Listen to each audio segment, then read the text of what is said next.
Assalamualaikum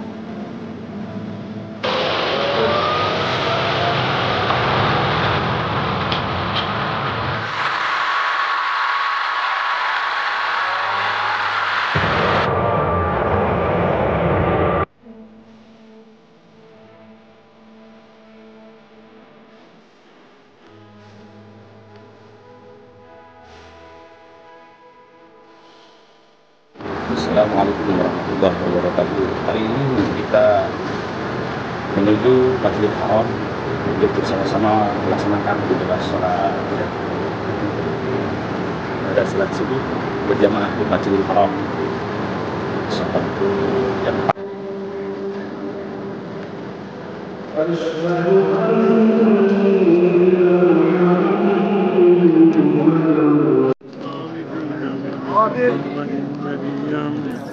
يا حي آمين يا قيوم برحمتك أستغيث أصلح لشأني كله ولا تكلني إلى نفسي طرفة عين أبدا اللهم إني أسألك عافيا ورزقا طيبا وعملا متقبلا رضيت بالله وبالإسلام.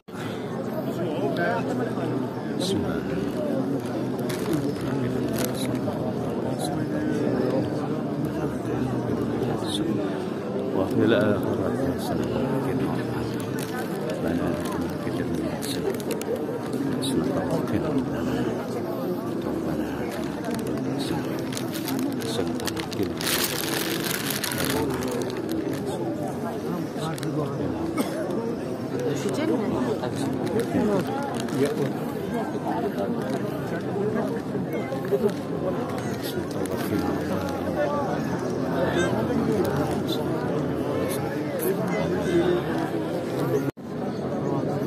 Bismillah Allahu Akbar. Bismillah Allahu Akbar. Bismillah Allahu Akbar. Bismillah Allahu Akbar. Bismillah Allahu Akbar. Bismillah Allahu Akbar. Bismillah Allahu Bismillah Allahu Akbar. Bismillah Allahu Akbar. Bismillah Allahu Akbar. Bismillah Allahu Akbar. Bismillah Allahu Akbar.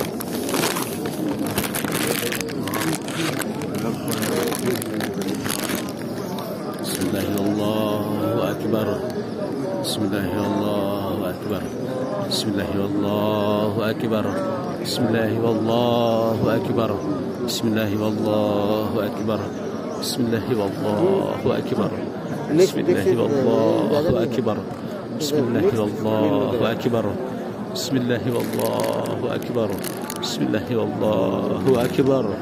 Bismillah Allahu Akbar. Bismillah Allahu Akbar. Bismillah Allahu Akbar. Allahumma anta as-salam wa minka as-salam wa hayyina rabbana bis-salam. Allahumma anta as-salam wa minka as-salam wa hayyina rabbana bis-salam. Allahumma anta as-salam wa minka as-salam wa hayyina rabbana bis-salam. اللهم أنت السلام ومنك السلام وحينا ربنا بالسلام. بسم الله والله أكبر.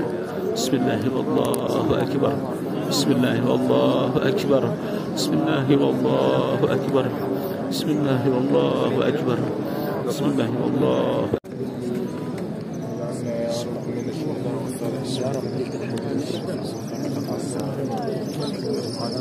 بسم الله والله بسم الله والله بسم الله الله أكبر. بسم الله الله أكبر. اللهم أنت السلام ومنك السلام وحينا ربنا بالسلام. اللهم أنت السلام ومنك السلام وحينا ربنا بالسلام. اللهم أنت السلام ومنك السلام وحينا ربنا بالسلام. اللهم أنت السلام ومنك السلام وحينا ربنا بالسلام. اللهم أنت السلام ومنك السلام وحينا ربنا بالسلام. بسم الله الله أكبر. بسم الله الله أكبر. بسم الله الله أكبر. بسم الله الله أكبر. بسم الله الله وفي الآخرة حسنة وقنا لنا من أمرنا رشدا. يا رب استجيب دعائي من كل حاجة وحاجة. استجيب دعائي من كل حاجة وحاجاتنا يا الله يا رب استجب دعاءنا من كل حاجة وحاجاتنا يا الله استجب دعاءنا من كل حاجة وحاجاتنا يا الله استجب اللهم اغفر لي ولوالدي وارحمهما كما ربياني صغيرا واغفر للمسلمين والمسلمات والمؤمنين والمؤمنات الأحياء منهم والأموات برحمتك يا أرحم الراحمين. اللهم ولوالدي رحمهما كما ربياني صغيرا واغفر للمسلمين والمسلمات والمؤمنين والمؤمنات الأحياء منهم برحمتك يا أرحم الراحمين. أعوذ بالله من الشيطان الرجيم. بسم الله الرحمن الرحيم. يسبح لله ما في السماوات وما في الأرض له الملك وله الحمد وهو على كل شيء قدير والذي خلقكم فمنكم كافر ومنكم مؤمن والله بما تعملون بصير خلق السماوات والأرض بالحق وصوركم فأحسن صوركم وإليه المصير يعلم ما في السماوات والأرض ويعلم ما تسرون وما تعلنون والله عليم بذات الصدور ألم يأتكم نبأ الذين كفروا من قبل فذاقوا وبال أمرهم ولهم عذاب عليم ذلك بأنه كانت تأتيهم رسلهم بالبينات فقالوا وبشر يهدوننا فكفروا وتولوا واستغنى الله والله غني حميد زعم الذين كفروا أن لن يبعثوا قل بلى وربي لتبعثن ثم لتنبؤن بما عملتم وذلك على الله يسير فآمنوا بالله ورسوله والنور الذي أنزلنا والله بما تعملون خبير يوم يجمعكم ليوم الجمع ذلك يوم التغابن ومن يؤمن بالله ويعمل صالحا يوم سيئات ويدخله جنات تجري من تحتها الأنهار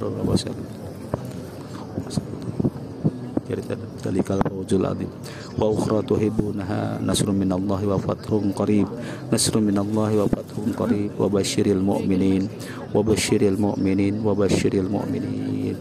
يا الله يا الله يا الله يا الله سبح لله ما في السماوات وما في الأرض له الملك وله الحمد والذي خلقكم فمنكم كافر ومنكم مؤمن والله بما تعملون بصير خلق السماوات والأرض بالحق وصوركم فأحسن صوركم وإليه المصير يعلم ما في السماوات ويعلم ما تسرون وما والله عليم بذات الصدور ألم يأتكم نبأ الذين كفروا من قبل فذاقوا وبال أمرهم ولهم عذاب أليم ذلك بأنه كانت تأتيهم رسلهم بالبينات فقالوا أبشر يهدوننا فكفروا تولوا واستغنى الله والله غني حميد زعم الذين كفروا أن لن يبعثوا قل بلى وربي لتبعثن ثم لتنبؤن بما عملتم وذلك على الله يسير فآمنوا بالله ورسوله والنور الذي أنزلنا والله بما تعملون خبير يوم يجمعكم ليوم الجمع ذلك يوم التغابن ومن يؤمن بالله ويعمل صالحا يكفر عنه سيئاته ويدخله جنات تجري من تحتها الأنهار خالدين فيها ذلك الفوز العظيم والذين كفروا وكذبوا بآياتنا أولئك أصحاب النار خالدين فيها ذلك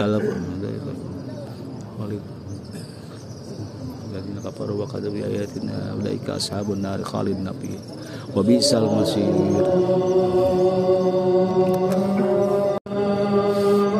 Saatnya adzan subuh di Mekah. Allahu Akbar, Allahu Akbar, Allahu Akbar. La haula wala quwwata illa billah.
Lepas sholat subuh berdesak-desakan. Allahu Akbar. Allahu Akbar. Allahu Akbar. Sholat subuh berdesak-desakan begini tuh.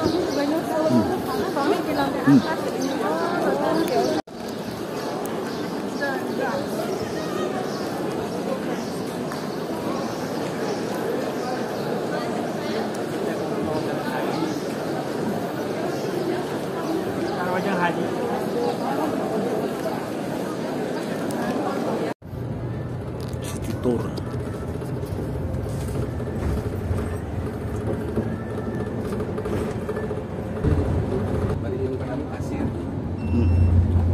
Allahu Akbar.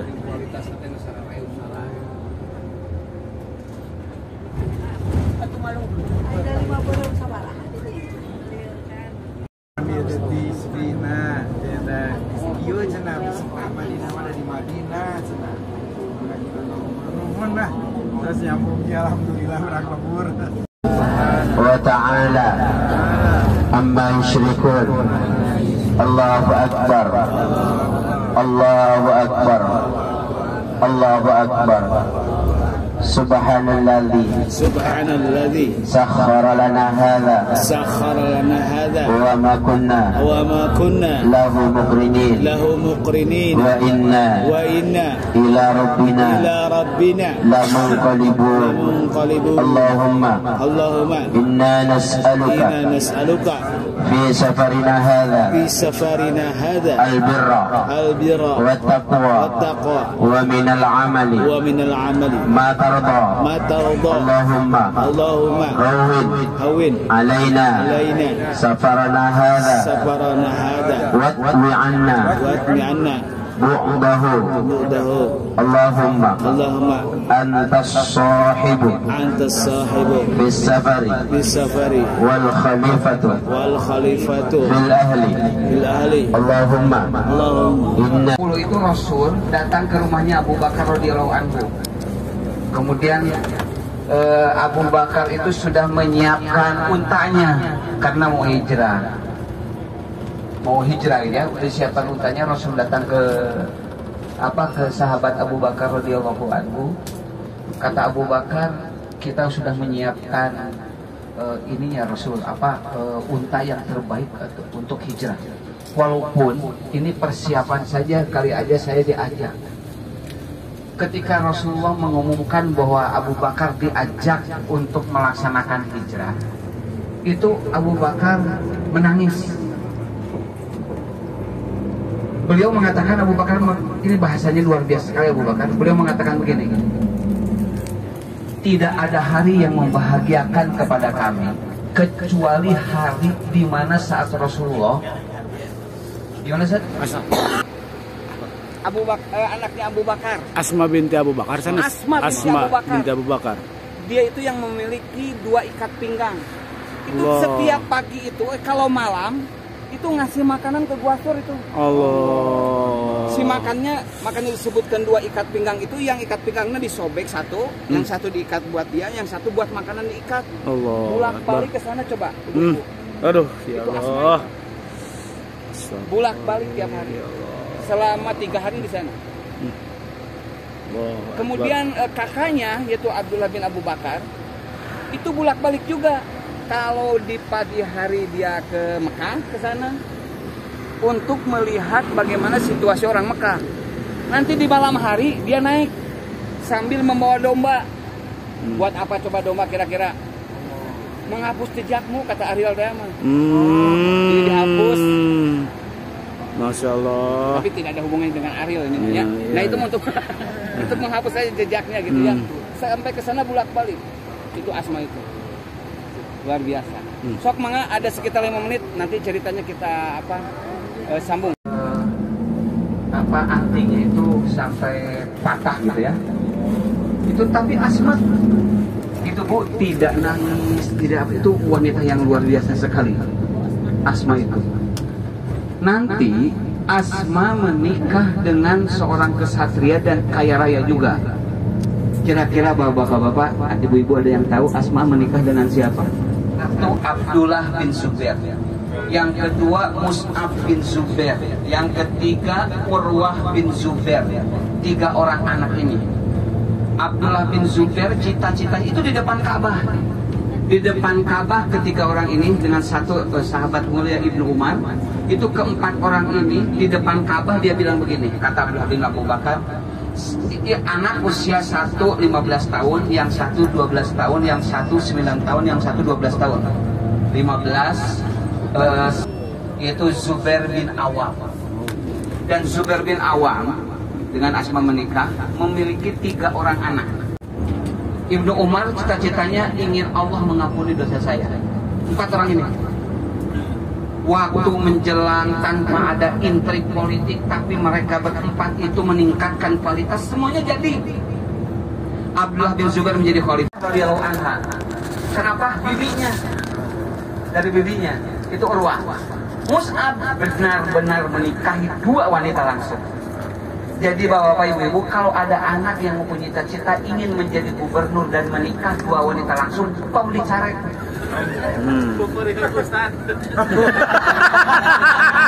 Allahu Akbar.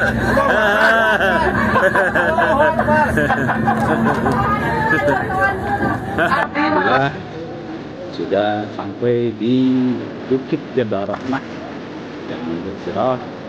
Ada tetap kembali Sayyidina Adam alaihi salatu wassalam bersama istrinya setelah keluar dari surga, bertemu kembali di Jabal Rahmah. Di sini perjalanan dari Makkah yang jauh terus berjam.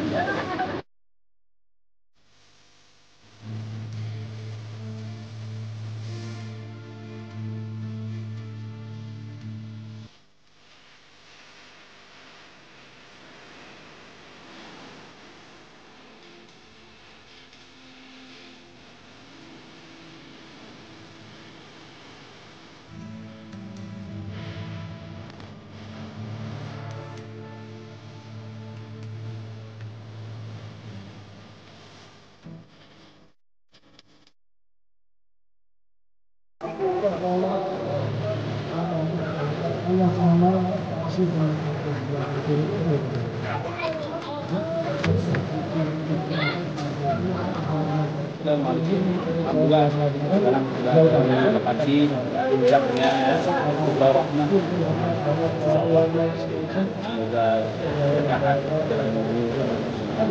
Semoga berkah luar biasa perjalanan.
sigori. Ahnahu itu dari kalimat hanin. Hanin itu artinya lembut. Kalau ahnahu itu lebih lembut. Jadi wanita Quraisy, kalau ibu-ibu lihat itu wanita yang ada di Mekah itu keutamanya begitu. Mereka itu hanin, lembut. Bagi yang mau punya anak nih, kalau perempuan namanya hanin, artinya lembut. Ini ahnahu, lebih lembut ala waladin fisigori, terutama kepada anak-anak yang masih kecil. Ibu-ibu yang masih punya anak kecil, memang ibu-ibu tuh harus ahnahu ala waladin fisigori, harus lembut. Yang tegas itu, yang berwibawa itu adalah ayah. Karena ayah adalah qawwam, pemimpin. Ibu itu memang harus lembut. Ngadunya anak-anak itu ke ibu. Karena ibu itu ahnahu ala waladin fisigori, lembut.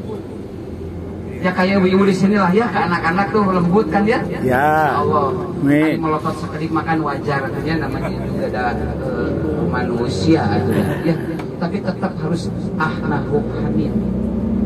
Yang kedua, keutamaan ibu itu ar'ahu ala malin bidzatiyati. Ar'ahu itu sangat pandai memanage keuangan milik suami dan harta suami. Halo. Sip. Ya kayak ibu di sini ya. Allah ya. Itu pandai memanage, pandai mengatur harta milik suami. Jadi ar'ahu ala malin bidzatiyati. Ibu catat itu. Catat itu dua hal harus ada di diri ibu sekalian. Mudah-mudahan doakan di istri saya juga insya Allah ya. Amin. Begitu. Jadi ahnahu ala waladin fisigori, lebih lembut kepada anak-anak terutama yang masih kecil. Yang kedua adalah pandai memanage keuangan dan harta milik suami. Hadirin ikhwatu iman rahimakumullah, wanita yang ada di Mekah itu baru sekalian.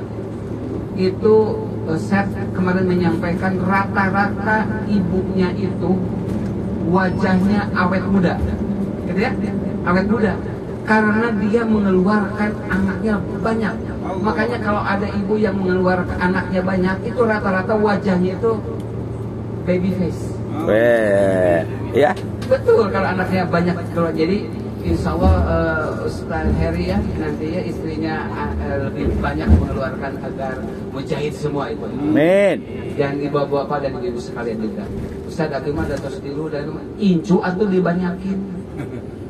Gitu atau banyaknya Pak. Rasul sangat bahagia sekali karena umatnya banyak. Abdi tilu kahiji. Ini anak yang ketiga itu insya Allah bungsu. Bungsu insya Allah berarti pada nanti ada insya Allah. Kos dua nih anger. Iya. Pada jengkalan. Betul timun dikasihan. Ada nih waktu iman rahimahullah itu ya. Ada lagi keutamaan bapak-bapak sekarang. Keutamaan bapak-bapak orang Quraisy. Nanti bapak-bapak sekalian, kalau nanti bedanya kalau di Madinah itu pandai bertani. Kalau di Mekah itu pandai berdagang. Bapak-bapaknya tuh di Mekah itu pandai berdagang. Makanya dagangnya itu kan ke Romawi, ke Persia dagangnya itu. Rasul itu dilatih di usia 9 tahun sudah diajak ke Palestina, betul ya? Ke Syam itu jualan dagang. Makanya kata siapa orang Cina pandai berdagang, orang Quraisy, orang Arab jagoan dagang nasi. Hadirin ikhwati iman rahimahullah. Li'ila fi Quraisy ila bihim rihlat asyita iwasai Quran yang berbicara itu. Hadirin ikhwati iman rahimahullah. Jadi dengan segala kelebihannya orang Quraisy itu luar biasa hebat. Yang kedua, yang ketiga, nasabnya itu memang bagus-bagus. Makanya salah satu daripada memilih keluarga itu memang harus linasabiha. Satu nasab, yang kedua lihasabiha. Lihasabiha itu keutamaan dari keluarga besarnya. Keutamaan. Jadi Bapak Ibu sekalian, saya berbicara ini tentang orang Quraisy, orang Mekah itu. Jangan ada di benak kita hari ini bahwa orang Arab Saudi itu nanawan ke Palestina. Kata siapa? Mereka itu memberikan pertolongan dan bantuan yang sangat besar, cuma tidak terlihat oleh kita. Tidak terlihat oleh kita. Itu luar biasa banyaknya. Adapun Palestina, segala atribut di sini tidak boleh memang. Tidak boleh dimunculkan itu semua. Kata Ustaz kemarin ada yang pakai sal Palestina langsung diambil interogasi gitu ya. Nah itu memang begitu. Tapi mereka membantu Palestina luar biasa besar. Lupakan itu, kita berbicara tentang Jabal Nur, dari bahwa Khadijah istri Rasul itu ada yang menyebutkan 9 dan ada yang menyebutkan 11. Tapi dari 9 dan 11 itu adalah wanita itu tidak akan lebih karakternya dari 11 karakter. Nanti bapak-bapak dan ibu-ibu lihat dan saksikan biografi ke-11 istri Rasul itu. Mungkin istri kita termasuk kepada dari 11 itu yang mana? Betul, dan yang mana? Satu itu. Dan begini sekali. Islam itu mengajarkan kepada kita bahwa bagaimana komunikasi dengan istri yang istrinya itu lebih pintar dari kita. Itu ada komunikasinya. Satu. Yang kedua, apabila istrinya secara usia lebih tua dari kita, itu ada komunikasinya. Bagaimana kalau istrinya itu lebih kaya dari kita, itu juga ada komunikasinya. Jadi ada yang lebih tua, lebih pintar, lebih kaya, dan model berkomunikasinya itu berbeda dan Islam mengajarkannya. Cuma sayangnya hal ini, bab ini jarang digali. Hari ini jarang digali.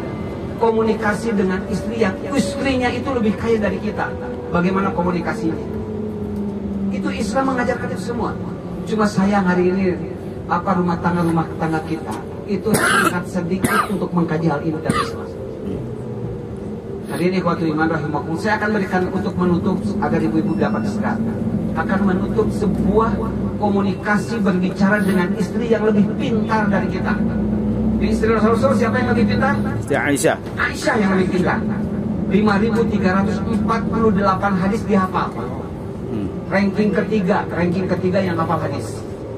Disebutkannya silsilatul dzahab. Jadi mata rantai emas Aisyah itu. Mata rantai emas itu kalau hadis keluar dari Aisyah itu pasti sahih. Ya. Nah ini komunikasinya. Lihat, ini komunikasi perempuan cerdas.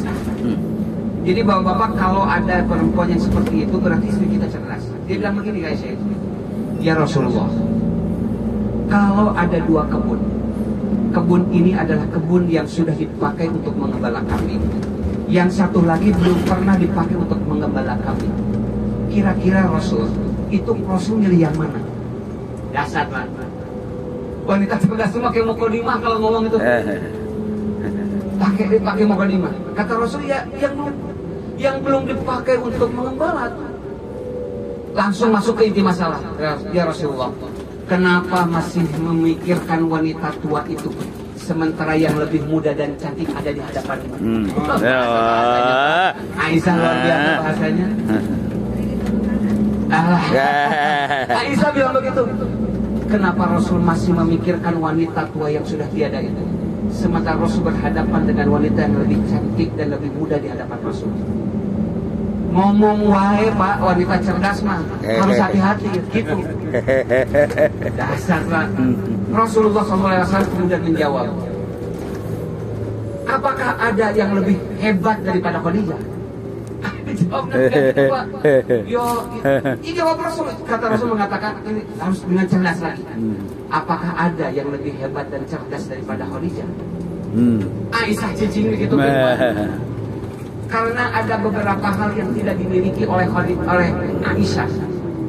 Pertama, Khadijah itu adalah orang pertama yang membiayai Rasul dalam berdakwah.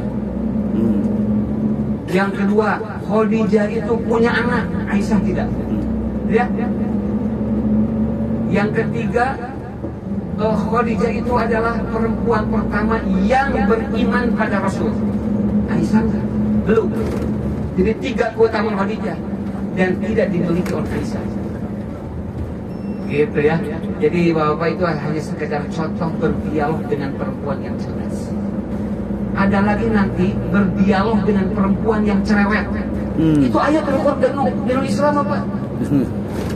Menghadapi wanita yang cerewet, itu ayat. Suami itu harus peka kalau wanita cerewet, harus bagaimana cara berkomunikasinya. Itu ada dalam Islam. Kita tinggal mempelajarinya. Begitu ya? Insya Allah dalam kesempatan lain kita akan bertemu kembali. Tetaplah bersama kami, jangan kemana-mana tentunya.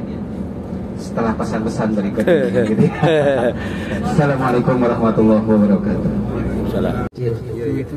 Mana? Iya, di atas sebelah kiri gulung. Ya, di gulung. Nah, kita lihat di sebelah kiri. Sejarahnya Bapak dan Ibu biar lebih jelas sama Ustaz. Ya, itu tempat waktu peristiwa penyembelihan Nabi Ismail alaihissalam oleh Nabi Ibrahim alaihissalam.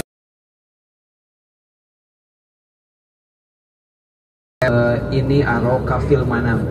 Aku melihat dalam mimpiku untuk menyembelih engkau masih mina ini. Masya Allah, dah. Sengaja ini pelan-pelan agar nanti jemaah bisa melihat sebelah kiri. Ini tenda, ini di kiri juga masih tenda. Masya Allah. Subhanallah. Di sebelah kanan tenda.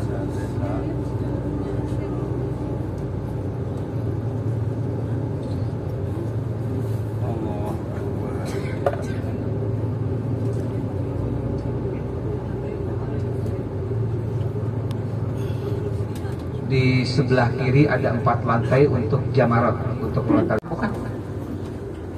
Ya. Sebentar lagi, mana terowongan Mina itu ya? Di belakang itu. Terowongan Mina di sebelah kanan nomor 2 itu, di depan itu terowongan Mina. Oh, yang musibah itu ya. Tidurnya itu. Di tenda-tenda ini. Semoga yang belum melaksanakan ibadah haji oleh Allah Subhanahu wa taala dipanggil ya. Amin. Allah, amin. Untuk melaksanakan ibadah haji. Allah apa San? Itu yang sebelah kanan tuh terowongan Mina ya. Terowongan Mina itu yang jemaah haji waktu tahun berapa itu mengalami musibah di situ ya. Ya, di kiri kanan masih tenda-tenda. Ibu tuh di atas tuh, Bu, tuh di atas pisan tuh yuk. Itu tuh yang kayak pagar itu. Itu namanya sumur Jubaidah itu. Namanya sumur Jubaidah yang di atas tuh yang kayak ini nih, sungai ini. Nah, itu tuh sumur tempat mengalirkan tuh, Bu, yang di atas ya, tempat mengalirkan air dari Mekah menuju ke Andalusia itu air. Indonesia, Malaysia, Singapura dan Thailand di sebelah kanan kita. Nah, ini tempatnya. Ini lagi diperbaiki sekarang Bapak dan Ibu, karena beberapa bulan lagi setelah kita menghadap ke gunung di sebelah kiri ujung, karena ketika nyampe di paling atas Bapak dan Ibu di ujung, maka kita turun ada 2 meter turun ke bawah ya. Jadi pas kita ke puncak, maka kita turun ke bawah sekitar 2 meter. Nah, disitulah Bapak dan Ibu tempat Rasulullah SAW bersemedi, melihat Ka'bah kelihatan. Ketinggiannya berapa Bapak dan Ibu? Yaitu 200 meter lebih tinggi di Jabal Sur. Kalau Jabal Sur itu Bapak dan Ibu yang pertama kita turun di situ adalah 500 ya. Jadi paling tinggi gunung yang ada di kota Mekah yaitu di Jabal Sur, tempat Rasulullah.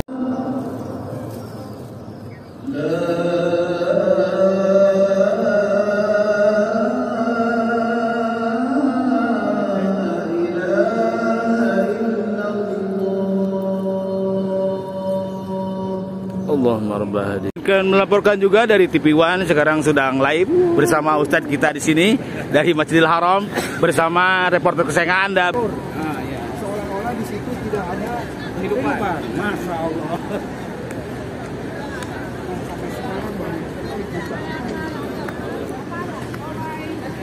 Indonesia habis.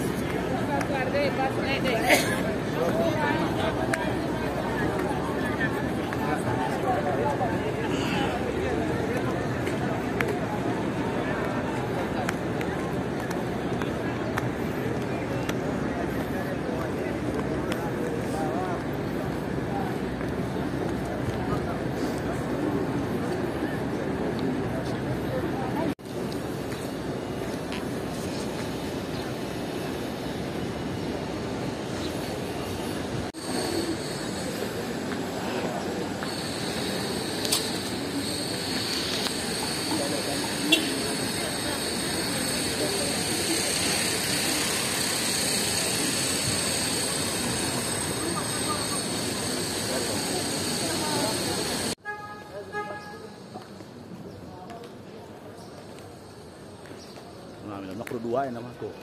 Di luhur hiji aya. Dalam itu. Oh.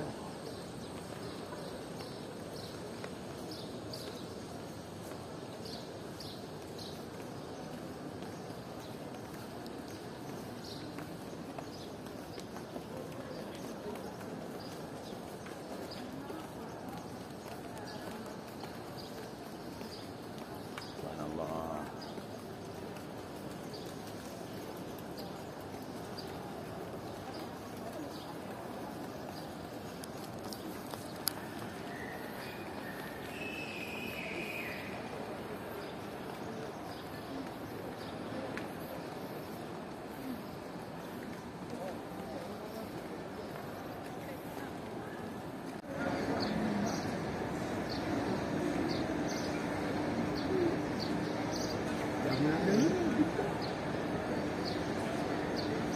Allah Akbar.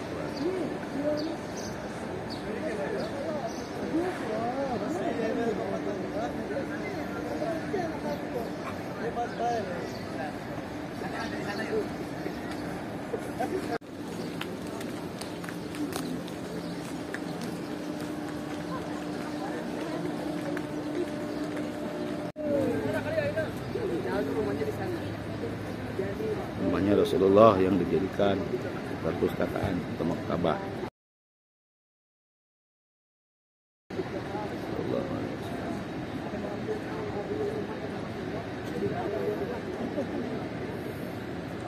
Tadi ini rumahnya Abu Jahal dulu jadi toilet kata Ustadz ya. Oke.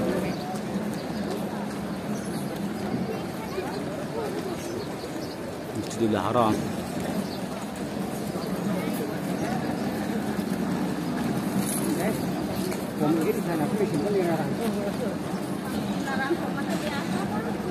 Kedah dino itu bagasi.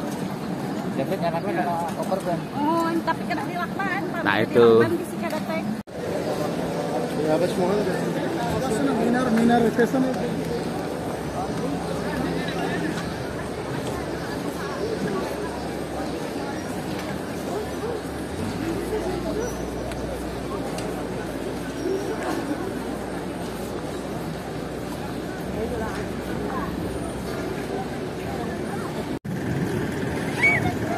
Ya, banyak Japati. Banyak Japati. Oke, di sini banyak Japati ya. Di warung di itu dekat. Abu Jahal nama aslinya Amr bin Hisham bin Mughirah dari suku Makhzum. Dia termasuk pemuka suku Quraisy dari kabilah Kinanah. Sebelumnya, dia digelari masyarakatnya dengan Abul Hakam atau Bapak Kebijaksanaan karena dianggap cerdas. Namun oleh Nabi Shallallahu Alaihi Wasallam digelari dengan Abu Jahal atau Bapak Kebodohan. Karena dia membunuh Sumayyah bintu Khayyat dengan tombak yang dimasukkan ke kemaluannya sampai mati. Dialah yang mengusulkan untuk membantai Nabi Shallallahu Alaihi Wasallam bersama-sama dari banyak suku.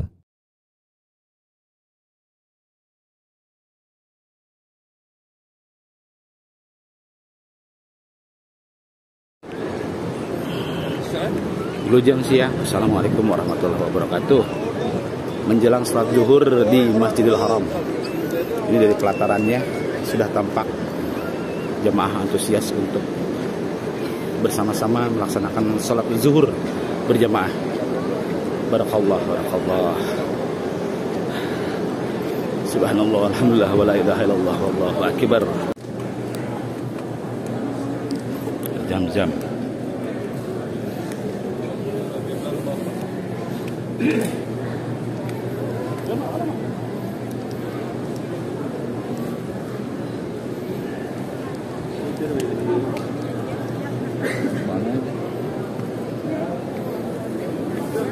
Dia ke belakang, tujuh kali ke depan menuju Ka'bah kali.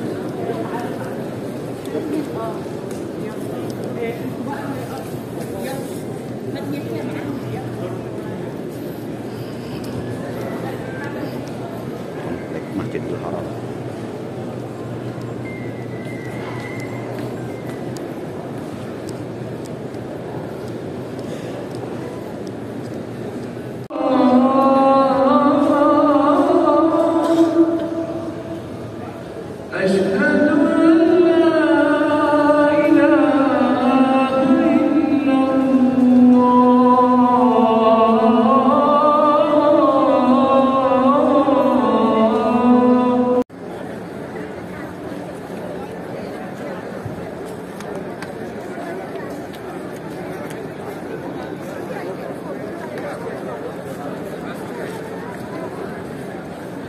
Suasana setelah zuhur Pak ini Pak.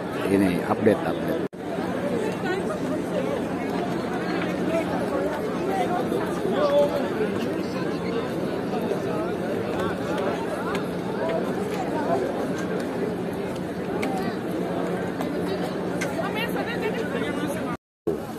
Ngalantri, jam-jam ngalantri. Tuh, ngantri jam-jam.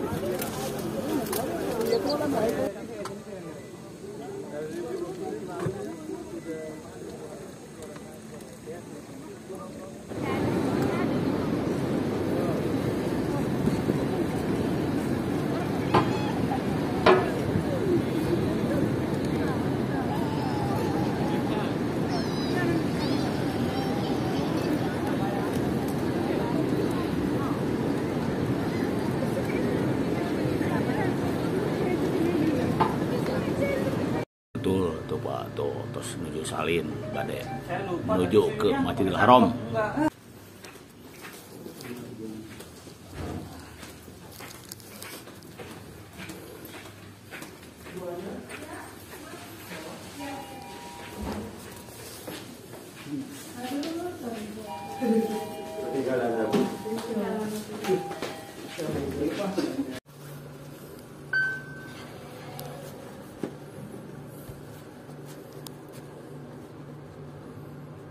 Menuju sholat maghrib. Sekarang di perjalanan tuh di kota Mekah menuju ke Masjidil Haram. Tuh dekat di depan Masjidil Haram. Jalan kaki berapa ratus meter. Ramai-ramai itu. Salam ke ibu-ibu sadayananya. Didoakin. Sing enggak kata nasi suci sadayana. Nah, sekarang lagi jalan kaki. Karena setiap menjelang sholat fardu ramai aja. Ya, namanya juga masjid sedunia ini mah. Masjid sedunia, jamaahnya juga sedunia. Begitu. Gitu tah. Ibu-ibu sadayana, bapak-bapak sadayana. Sing enggak kata rasuci. Abdi ngadoa munajat di dia. Insyaallah, insyaallah.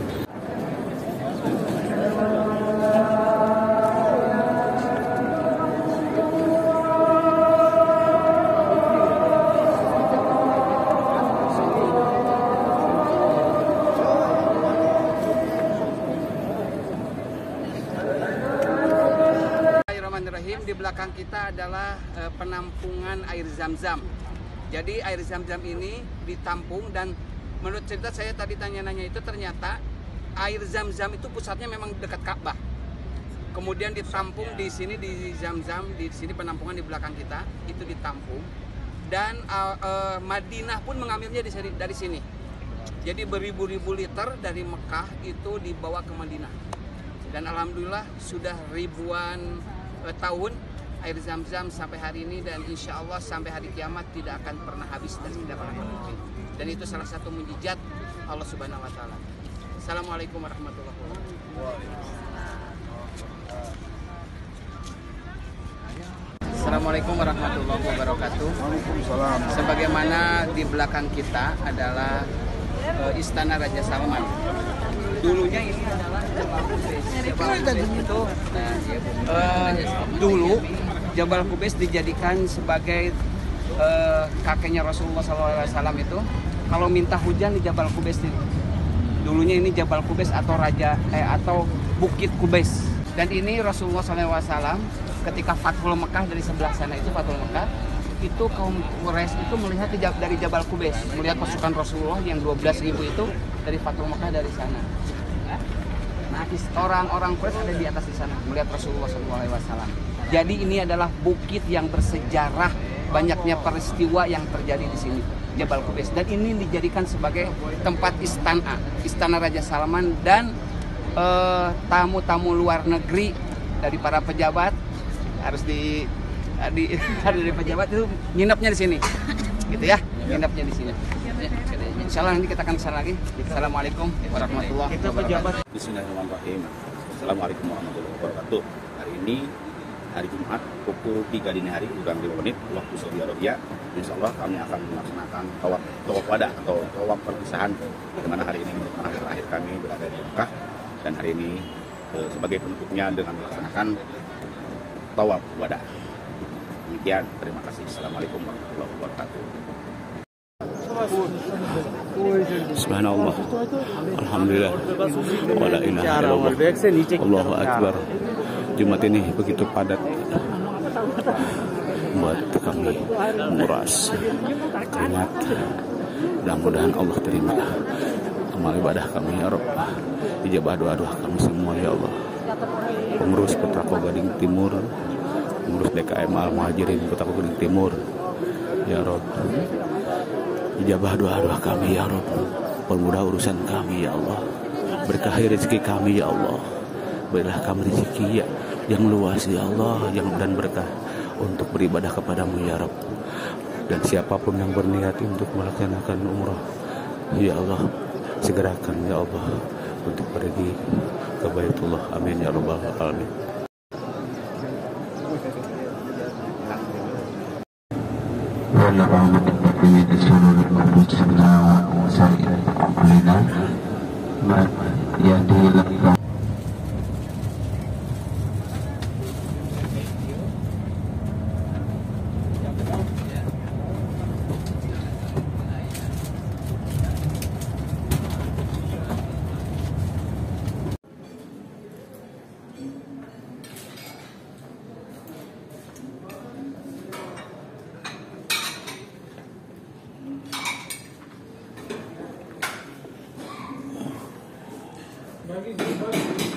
Bismillahirrahmanirrahim. Assalamualaikum warahmatullahi wabarakatuh. Pagi ini kami sudah ada di Madinah, tepatnya dekat di Masjid Nabawi. Bisa dilihat. Bismillah. Di sini waktu menunjukkan pukul 4:40, di mana subuh adalah jam 5:26 menit. Semoga siapapun yang berniat mengunjungi Tanah Haram dan Masjid Nabawi, oleh Allah disegerakan. Terima kasih. Assalamualaikum warahmatullahi wabarakatuh.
Abdi pangpayun aja tuh tacan aja susah.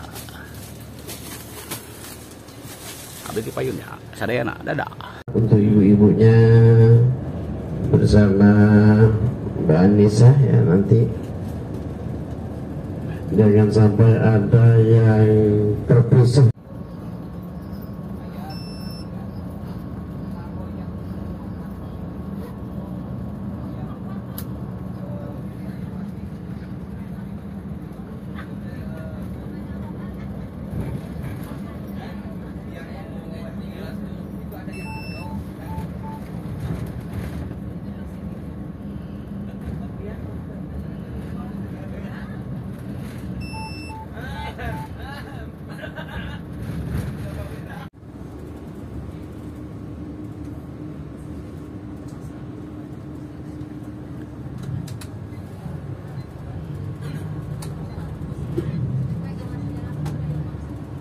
Kita tetap foto bersama,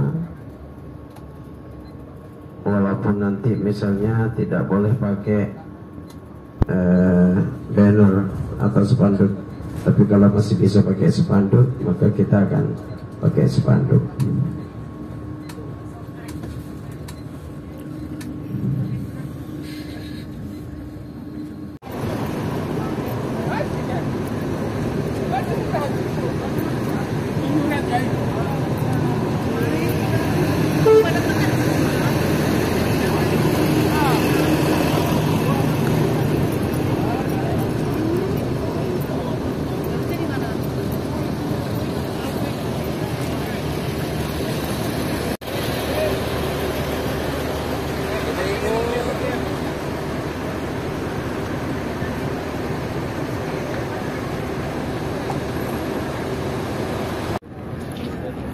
Alhamdulillah sudah tiba di Masjid Quba, Madinah.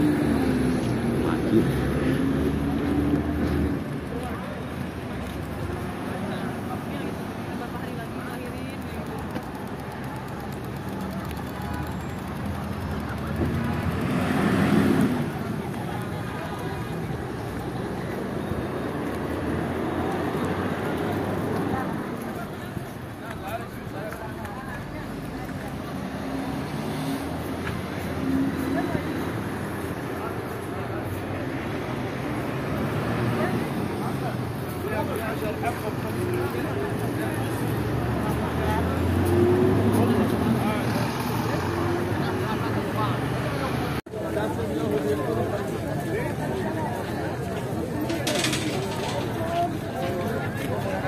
Alhamdulillah sudah tiba di Masjid Quba, masjid pertama yang dibangun Rasulullah SAW pada tahun ke-1 Hijriah.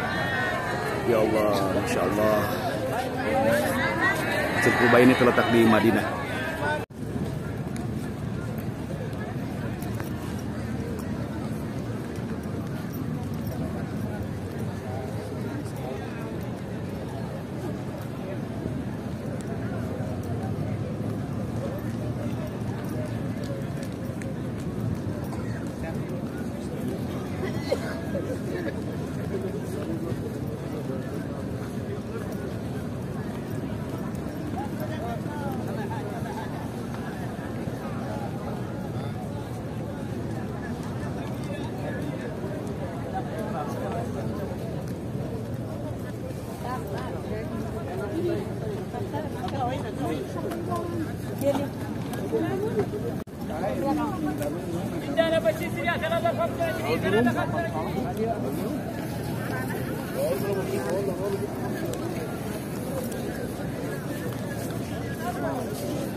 كيف تفعلوا تتأخرين؟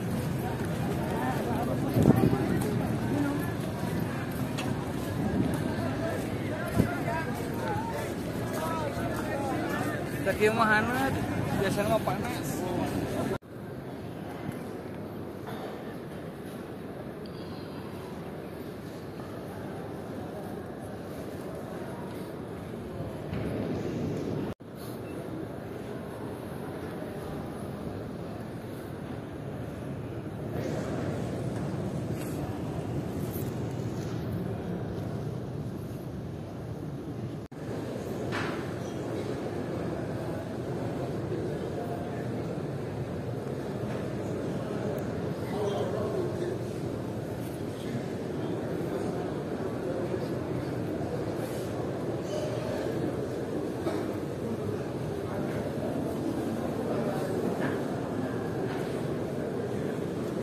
اللهم صل على محمد اللهم صل على محمد اللهم صل.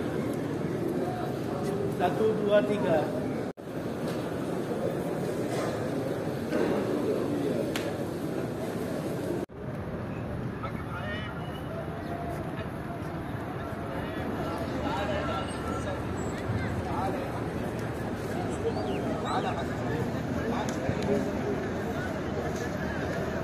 سيئات أعمالنا من يهده الله فهو المهتدي ومن يضلل فلن تجد له وليا مرشدا أشهد أن لا إله إلا الله وحده لا شريك له وأشهد أن محمدا عبده ورسوله الذي لا نبي بعد أما بعد.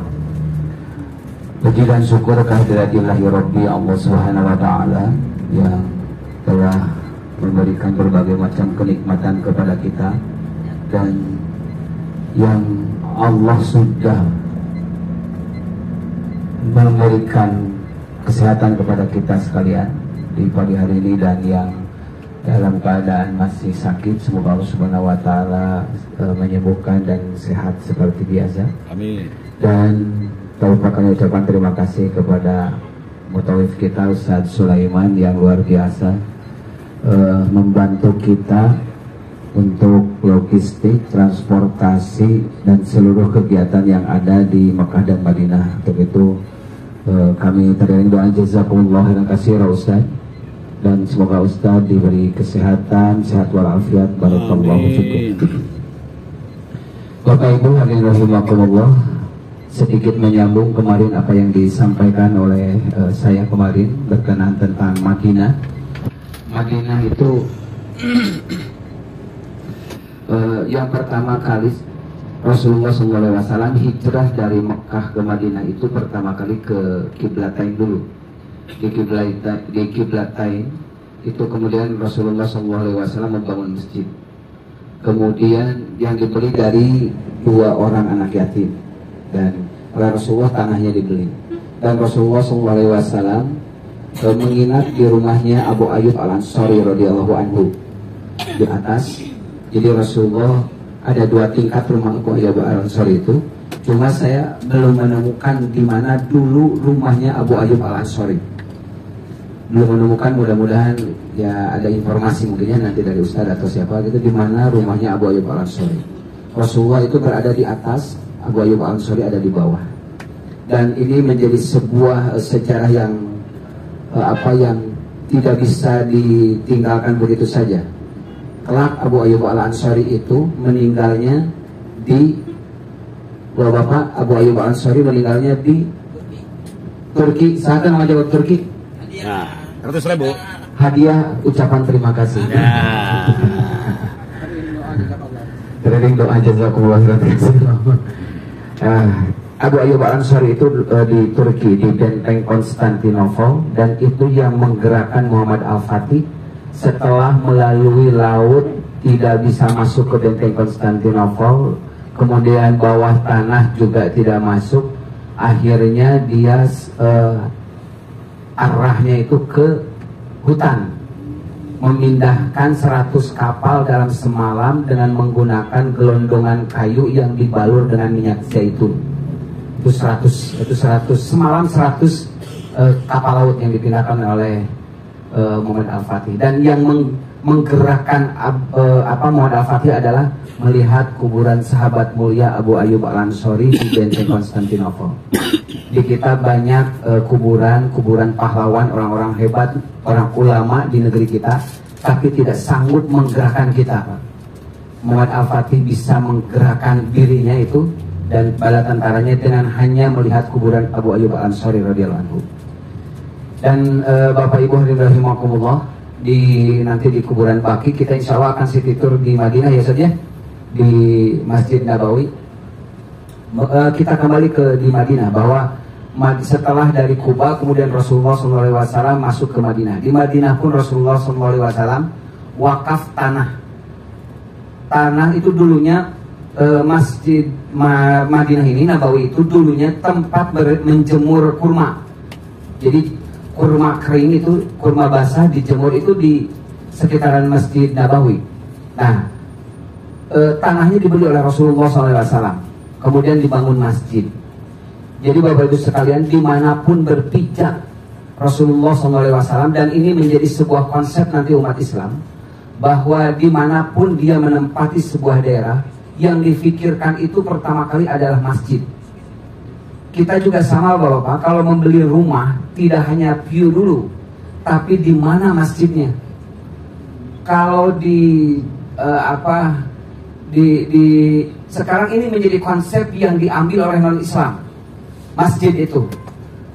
Bapak-bapak kalau melihat ke Lembang, di Lembang itu pasti banyak menemukan masjid-masjid yang unik, dan itu yang membangun bukan orang Islam. Jadi masjid unik itu adalah daya tarik untuk pengunjung, bukan hanya sekedar sholat. Dan kalau masjidnya ramai, masjidnya makmur, itu yang namanya toko-toko yang ada di sekitarnya menjadi ramai juga. Itu menjadi konsep dan itu diambil oleh orang bukan orang Islam. Maka kemarin teman saya yang ada Pak Haji Edi Bolu, itu bolu susu asli Lembang. Itu bolu tuh ada dua nih. Ada bolu susu Lembang asli, itu orang Depok yang punya. Kalau bolu susu asli Lembang itu orang Islam, teman saya. Makanya kemarin ada sebuah area dia mengatakan, saya rumahnya di dia area dia. Saya bilang bikin masjid bentuknya bolu, kata saya itu, agar menarik. Nah jadi masjid itu menjadi starting point kegiatan umat Islam nanti di mana-mana, termasuk di Masjid Nabawi ini. Dan kalau bapak-bapak nanti dan ibu-ibu lihat, itu pagar itu pembatas pagar itu hanya itu wilayahnya dulu wilayahnya yang sebesar itu. Dan rumah-rumah sahabat itu hanya ada di sekitaran Masjid Nabawi itu, yang jadi pembatasnya adalah pagar-pagar itu. Dan sanggup menggerakkan sampai ke Afrika Selatan, sampai ke sebahagian Eropa. Itu pusatnya di mana? Di Nabawi, di Madinah ini. Jadi bapak-bapak hadirin rahimakumullah, kemarin juga saya mengutip bahwa Madinah bisa aman itu karena jasa para pemuda. Jasa para pemuda. Mus'ab bin Umair, As'ad bin Juroroh, kemudian Sa'ad bin Mu'ad, kemudian Usaid bin Hudair. Ini 4 orang ini, para pemuda nih. 4 orang pemuda menyiapkan negara, bayangkan. Bukan kegiatan Ramadan, bukan kegiatan hitanan massal, tapi ini kegiatan menyiapkan negara oleh 4 orang anak-anak muda. Jadi Mus'ab bin Umair usia 16 tahun, duta Islam pertama untuk Madinah. Yang kedua adalah As'ad bin Juroroh, kemudian Usaid bin Hudair, dan yang keempat adalah Sa'ad bin Mu'ad. Yang Rasulullah SAW berteriak ketika Sa'ad bin Mu'ad meninggal. Rasul mengatakan, ihtaj lil arsir rahman limauti Sa'ad bin Mu'ad. Bergetar dinding aras ketika Sa'ad bin Mu'ad meninggal dunia. Dahsyat hadirin, ikhwatul iman rahimakumullah. Nah itu sekitar Nabawi. Nanti besok insya Allah atau nanti hari berikutnya, sekarang tuh hari apa? Sabtu. Hari Ahad insya Allah atau hari Senin nanti kita akan ziarah di sekitar Madinah. Nanti ke Masjid Al-Gumamah, kemudian kalau ada waktunya juga kita ke hotelnya Utsman bin Affan gitu ya.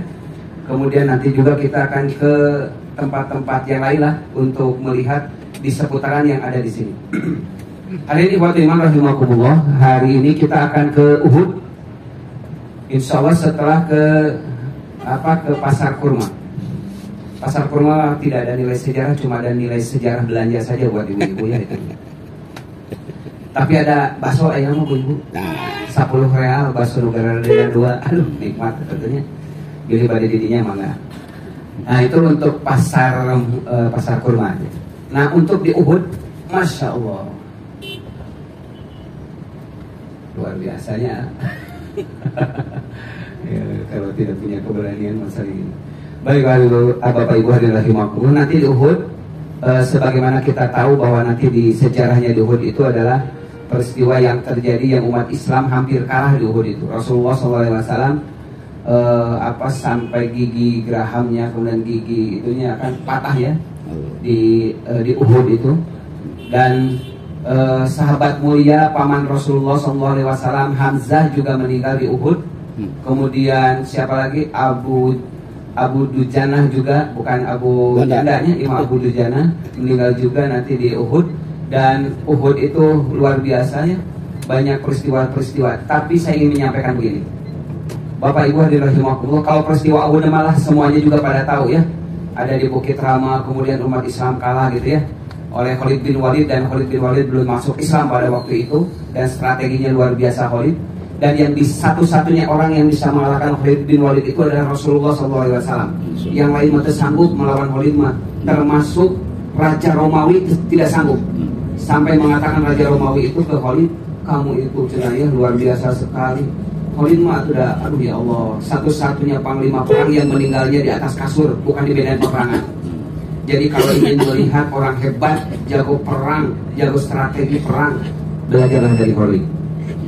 Hari ini buat iman rahimahullah, saya ingin mengungkapkan satu peristiwa dan mudah-mudahan menjadi inspirasi dari sekian banyak peristiwa di Uhud. Saya terinspirasi dari melihat Ustadz Badruddin, guru saya yang mulia, mudah-mudahan Allah memberikan kesehatan walafiat kepada Ustadz Badruddin, dan ketiga orang anak laki-lakinya. Jadi saya terinspirasi dari itu. Hari ini buat iman rahimahullah,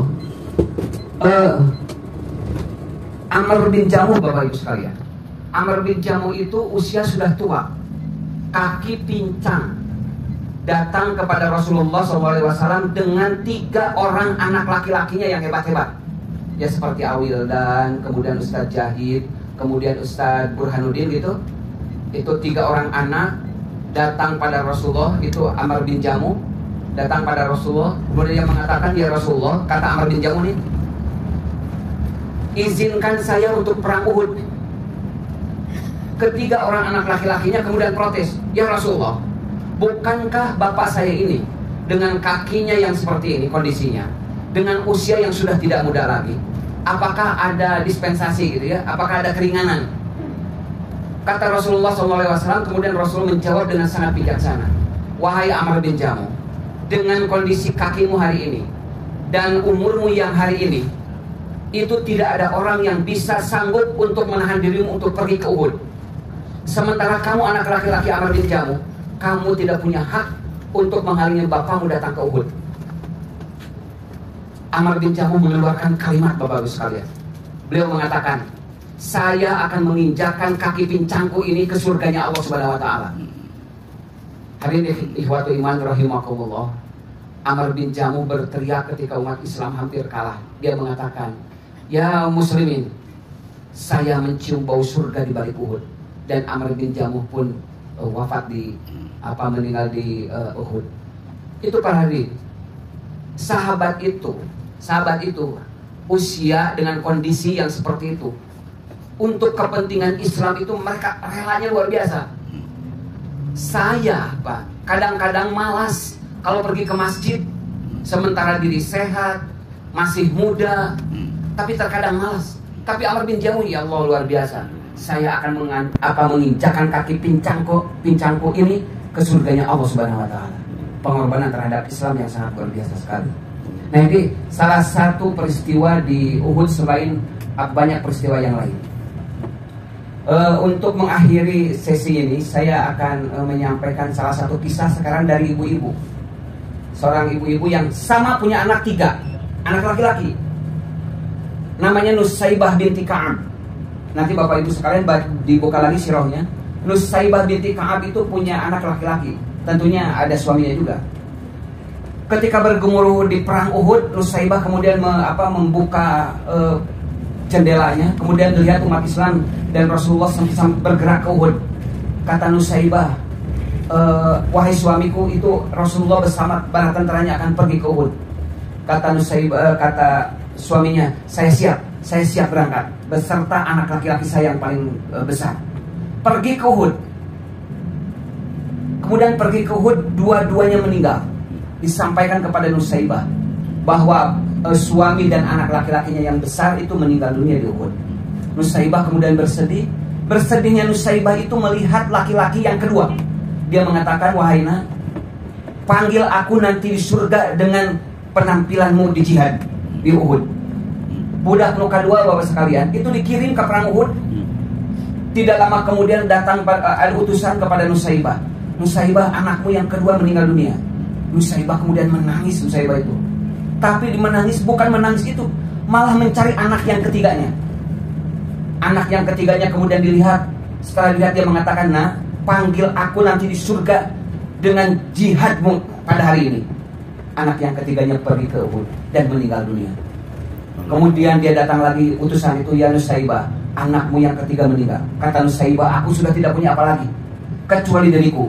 Dan insya Allah hari ini aku akan pergi ke Uhud. Itu Nusaibah binti Ka'ab.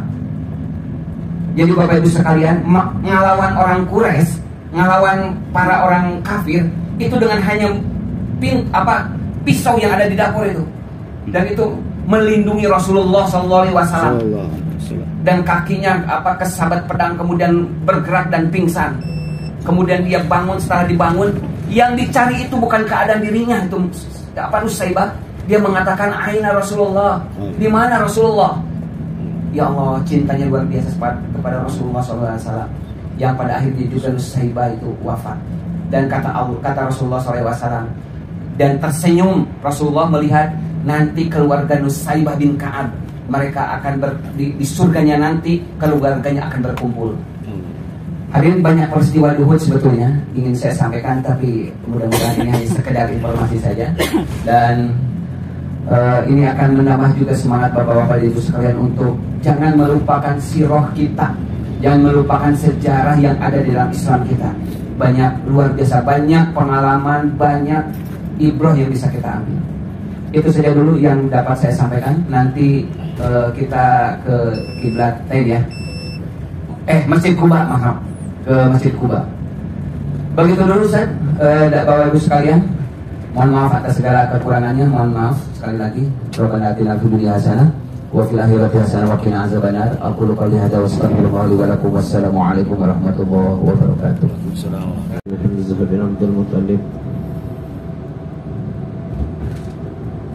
Di perang Uhud itu terjadi setelah selesai perang Badar Kubra, karena orang-orang kafir Quraisy yang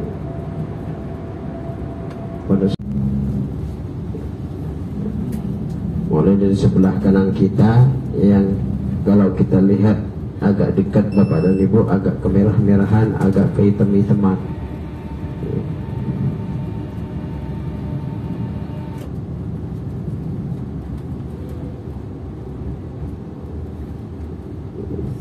Yang banyak orangnya di atas Bapak dan Ibu, di depan kita itu Uhud.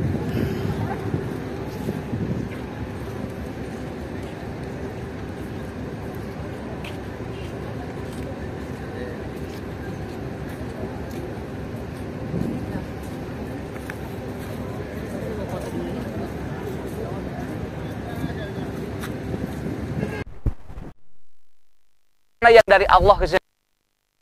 Itu jadi Rasul di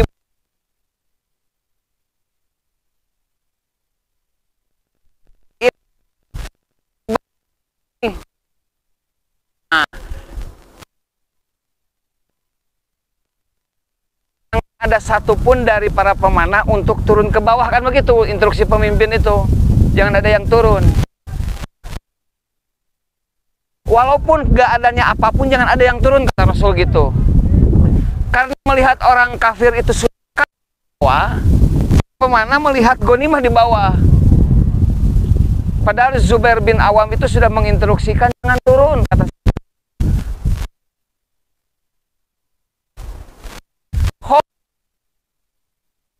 kesini, itu kesini masih belum masuk Islam, panglima perangnya masih orang kafir, itu kesini karena sudah kalah di situ. Khalid bin Walid, nah Khalid itu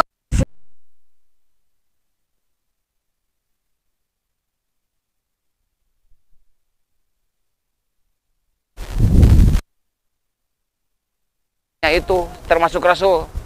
Rasul kan giginya sampai banyak yang patah, banyak yang gugur para sahabat. Hamzah, kemudian Mus'ab bin Umair, semuanya ini di Uhud ini. Dan salah satu riwayat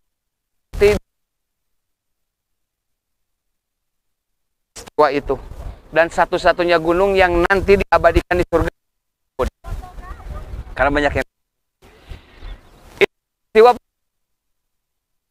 yang kalau mau rendah, cuma kelihatannya udah pada lelah gitu ya, tidak usah naik saja ya. Bukit namanya ya kan begitu. Assalamualaikum warahmatullahi wabarakatuh.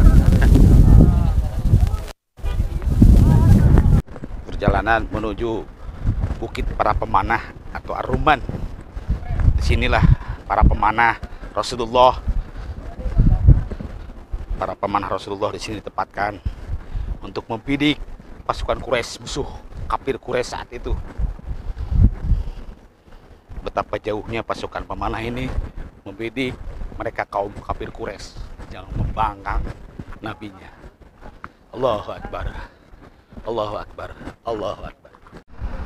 Pemirsa, hari ini saya sudah ada di Bukit Para Pemanah atau Bukit Ar-Rumman, di mana para sahabat yang ahli dalam pemanah ditempatkan di sini dalam perang Uhud. Kita lihat Bukit Uhud yang sangat jauh. Allahu Akbar. Subhanallah. Alhamdulillah. La ilaha illallah. Allahu Akbar. Terima kasih Bukit Uhud. Allahumma bilhum warhamhum wa'afihim wa'fu'anhum waqrim nuzulahum wasim madkhulahum waghsilhum bil ma'i wasadi wal barat. Amin amin. Di bukit ini menjadi saksi sejarah para syuhada melawan kaum kufar yang menentang Rasulullah SAW. Di sini ditempatkan para ahli-ahli bidik, ahli panah. Sangat jauh sekali jaraknya dengan Bukit Uhud. Begitulah, dahulu teknologi sudah terciptakan. Kalau sekarang rudal-rudal yang sangat jauh, dulu sudah ada pemanah-pemanah yang ahli dalam sasaran. Inilah saksi sejarah Jabal Uhud, bukti sejarah para syuhada dan Rasulullah SAW. Bunuhnya Hamzah oleh Hindun binti Utbah, dan Hamzah itu jantung Hamzah itu kemudian dikunyah, kemudian dimuntahkan kembali. Kata dalam salah satu hadis Rasulullah SAW bersabda bahwa kalau jantung Hamzah kemudian tertelan oleh Hindun, maka bagian yang ada dalam tubuh Hindun itu tidak akan tersentuh dengan api neraka, karena bagian Hamzah dari tubuhnya adalah haram untuk masuk ke dalam neraka. Itu luar biasa sekali. Dan Hindun binti Utbah itu masuk Islam pada tahun 8 Hijriah beserta suaminya Abu Sofyan. Dan Hindun adalah salah seorang yang melahirkan anak yang sangat luar biasa, yaitu Muawiyah binti Abu Sofyan. Dan anak-anaknya juga orang-orang hebat. Jadi Bapak Ibu sekalian, ketika Hindun masuk Islam, ditanya oleh Rasul, Hindun, selamat datang di Islam. Kata Hindun mengatakan begini, sebelum aku masuk Islam, di dunia ini tidak ada tempat yang aku benci kecuali tempatmu Rasulullah. Dan setelah aku masuk Islam, tidak ada tempat yang lebih aku cintai kecuali rumahmu ya Rasulullah. Itu Hindun binti Utbah sekalian. Jadi bencinya itu memang bencinya luar biasa, tapi kalau sudah Islam, mereka cintanya luar biasa sekali. Dan pelajaran yang lainnya ketika di Uhud adalah berkali-kali yang menjadi masalah di dalam umat Islam itu adalah tergoda dengan harta kekayaan. Dan Uhud mengulanginya kembali pada zaman Abdurrahman Al-Ghafiqi, salah seorang dari tabi'in. Umat Islam akan mengalami kemenangan yang luar biasa, tapi kalah karena apa? Karena harta kembali. Jadi para sejarah menyebutkan bahwa bilad syuhada itu adalah Uhud mengulanginya kembali, mengulangi dirinya kembali karena umat Islam mengalami kekalahan karena faktor harta. Ya. Kemudian cerita lagi di Uhud adalah ketika Rasulullah SAW dilindungi oleh sahabat mulia namanya Abu Dujana, bukan Abu Janda, Abu Dujana. Abu Dujana itu kalau mau peperangan Bapak Ibu itu mengikat kepalanya dengan tali merah, Kata Rasulullah SAW, loba gaya perang jika itu sebetulnya tidak baik kecuali dalam peperangan. Jadi untuk mengelabui dan menjatuhkan mental musuh itu harus dengan begitu, menjatuhkan dengan banyak gaya, itu salah satu triknya gitu ya. Dan Abu Dujana adalah salah seorang sahabat yang melindungi Rasulullah SAW dari panah-panahnya orang Quraisy. Itu Abu Dujana. Abu Dujana sampai mengatakan begini, ya Rasulullah, ibuku dan ayahku menjadi taruhannya asal kau tidak menampakkan mukamu untuk melihat orang-orang musuh karena aku khawatir kau kena panah. Itu saking dijaganya oleh Abu Dujana. Hari ini ikhwatul iman rahimakumullah, Uhud itu banyak sekali peristiwa yang membuat kita bergetar gitu ya di Uhud itu. Makanya gunung Uhud adalah salah satu gunung yang menjadi saksi nanti di akhirat Allah Subhanahu wa taala. Demikian. Nah, sekarang kita akan ke Qiblatain. Bapak Ibu hadirin rahimakumullah, Rasulullah SAW dan kaum muslimin itu pernah menghadapi ke Masjidil Aqsa berapa bulan? 16 bulan ya. 16 bulan itu menghadapi ke Masjidil Aqsa. Dan dalam surat Al-Baqarah awal juz kedua surat Al-Baqarah, juz kedua surat Al-Baqarah,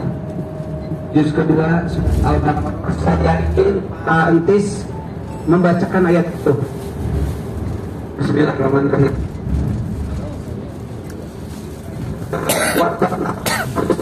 Apa yang menyebabkan Rasulullah SAW pindah kiblat? Nah ini mana maksudnya ini ya? Nah ini kiblatnya ini. Nah ini kiblatnya sebelah kiri yang warna putih itu. Nah Nabi SAW ingin pindah kiblat gara-gara Yahudi bilang begini, kita dengan Muhammad itu memang sering berbeda pendapat dengan sahabatnya, dengan kaum muslim itu sering berbeda pendapat, tapi kiblat kita sama. Nah bahasa itulah yang menyebabkan Rasulullah tidak enak hati disama-samakan dengan Yahudi, sehingga halo Kondak itu atas saran siapa? Salman Al-Farisi. Salman Al-Farisi ya. Salman Al-Farisi itu bukan penduduk asli dari Mekah dan Madinah ya. Salman Al-Farisi itu aslinya dari Romawi. Salman Al-Farisi pencarian Tuhannya. Nah, ini ya saja. Ini Honda ini. Parit Honda itu parit. Saya akan berikan salah satu peristiwa di Honda.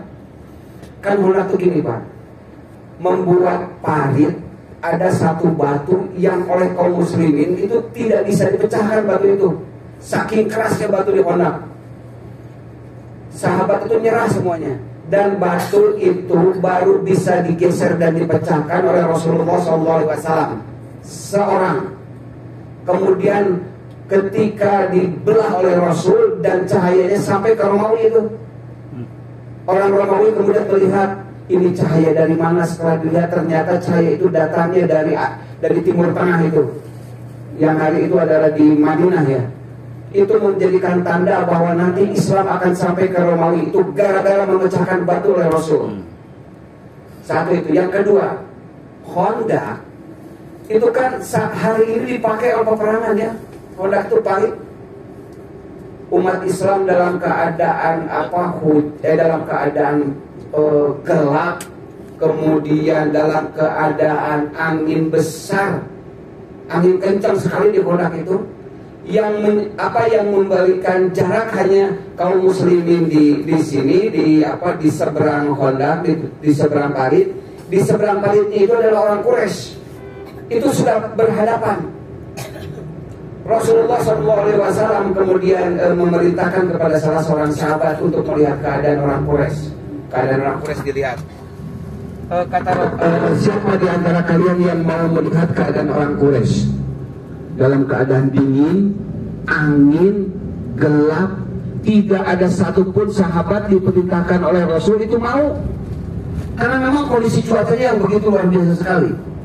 Tidak Umar bin Khattab dengan segala kegagahannya, tidak dengan Abu Bakar radhiyallahu anhu dengan segala kebijaksanaannya dalam peristiwa itu. Yang sanggup untuk melihat datang ke tenda-tendanya orang Quraisy itu adalah siapa? Ashabus Sirri, sahabat yang diberikan rahasia Rasulullah, Sa'ad bin Abi Waqqas. Hanya Sa'ad bin Abi Waqqas yang melihat mereka dan dilaporkan kepada Rasulullah keadaan mereka. Nah itu luar biasa sekali. Honda itu adalah salah satu dari kuatnya iman, kuatnya fisik zaman Rasulullah SAW. Dan Salman Al-Farisi namanya diabadikan. Walaupun bukan orang Madinah, bukan orang Mekah, tapi namanya diabadikan karena idenya membuat Honda atau parit dalam peperangan itu. Mudah-mudahan menjadi informasi dan tambahan ilmu. Selamat istirahat, kita akan menuju ke Madinah, ke hotel. InsyaAllah kita akan berjamaah melaksanakan sholat zuhur. Setelah itu kita makan siang, dan setelah makan siang kita istirahat. Dan nanti insya Allah maghrib kita akan ketemu. Demikian, mudah-mudahan ada manfaatnya. Mohon maaf atas segala kekurangannya.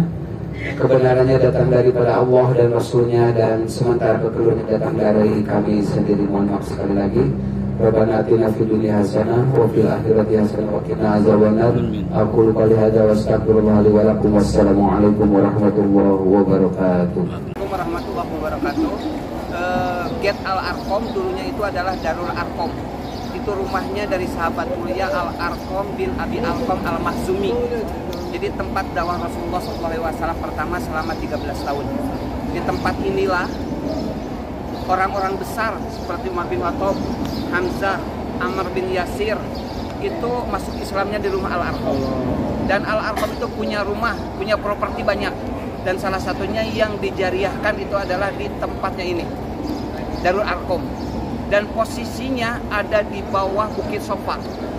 Di Bukit Sofa untuk menghindari orang-orang Quraisy, kekejaman orang Quraisy, dan sembunyinya di rumah Al-Arqam. Dan ini adalah pendidikan pertama, sekolah pertama para sahabat, dan Rasulullah SAW menyampaikan ilmunya pada sahabat Rasulullah SAW. Demikian, mudah-mudahan mendapatkan keberkahan kita. Assalamualaikum warahmatullahi wabarakatuh. Menjelang maghrib di Masjid Nabawi hari ini, sore ini, pukul 5:30 hari ini maghrib di Masjid Nabawi.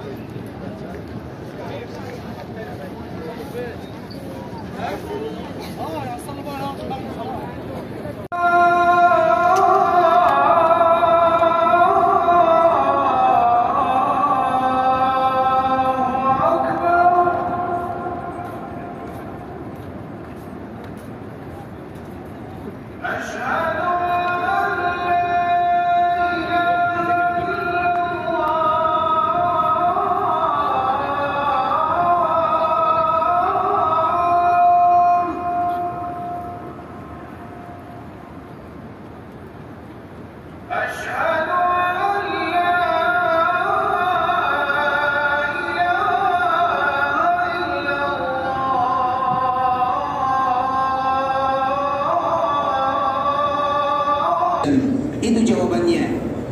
Nah, artinya ikhwatal Islam, orang yang cinta kepada Nabi SAW harus ada buktinya, harus ada usaha yang mereka lakukan. Dan di antara ungkapan yang sangat indah disebutkan oleh para ulama, di antara bentuk cintanya seseorang kepada baginda Nabi yang mulia SAW adalah dengan mereka mempelajari Nabi itu sendiri. Semakin tahu mereka tentang Nabi, semakin besar cinta mereka kepada Nabi.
اللهم صل اللهم صل على اللهم صل على اللهم صل على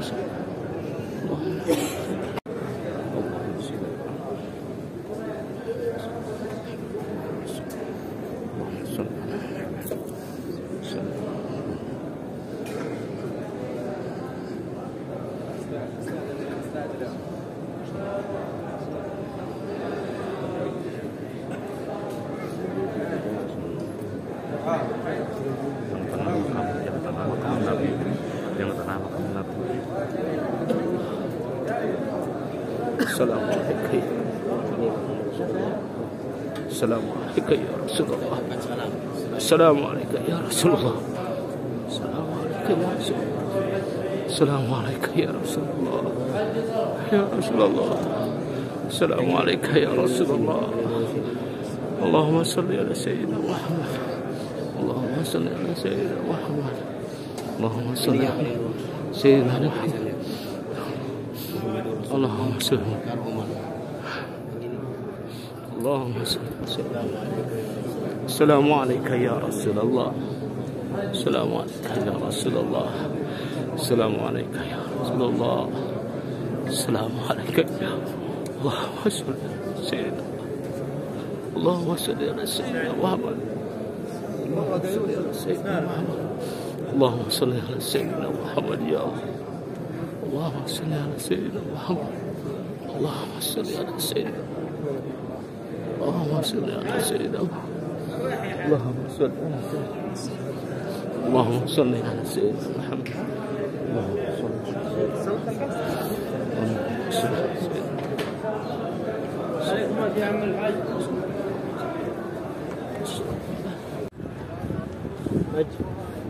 ممنوع ما في طريق ما في حريم ما في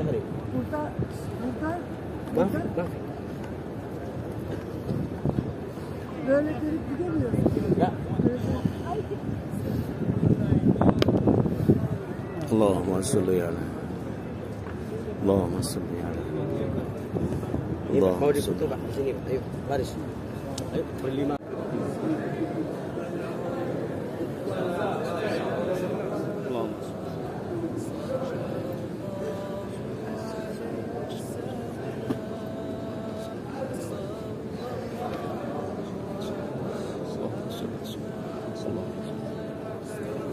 اللهم صل على اللهم صل على اللهم صل على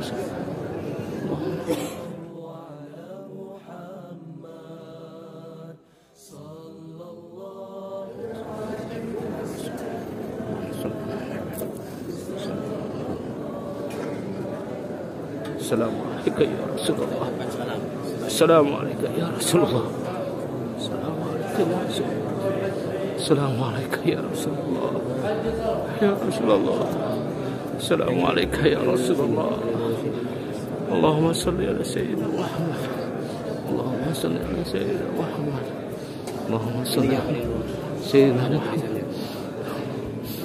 اللهم صل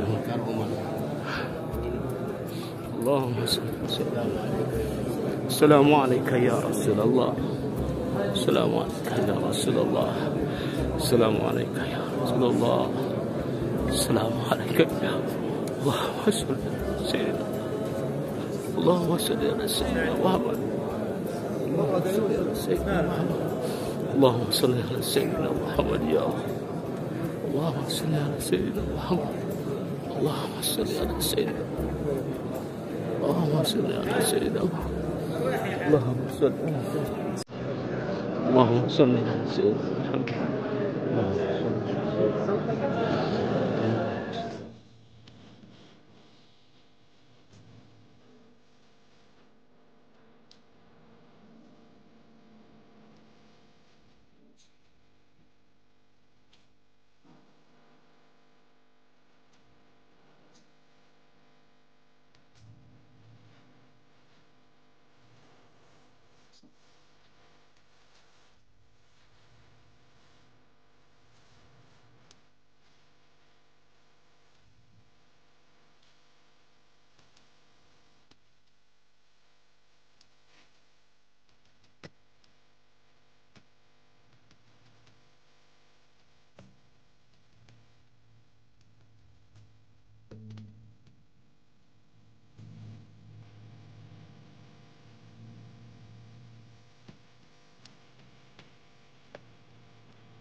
maghrib mengaji di Madinah.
Sebenarnya dia mau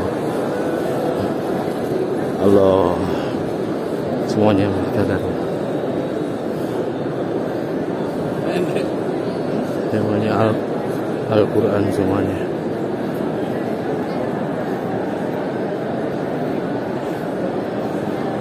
Menyebutkan Al-Quran. Allah.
kuartet grup siap balik ke Mekah Madinah. Terima kasih Ittihad Bandung. Allah.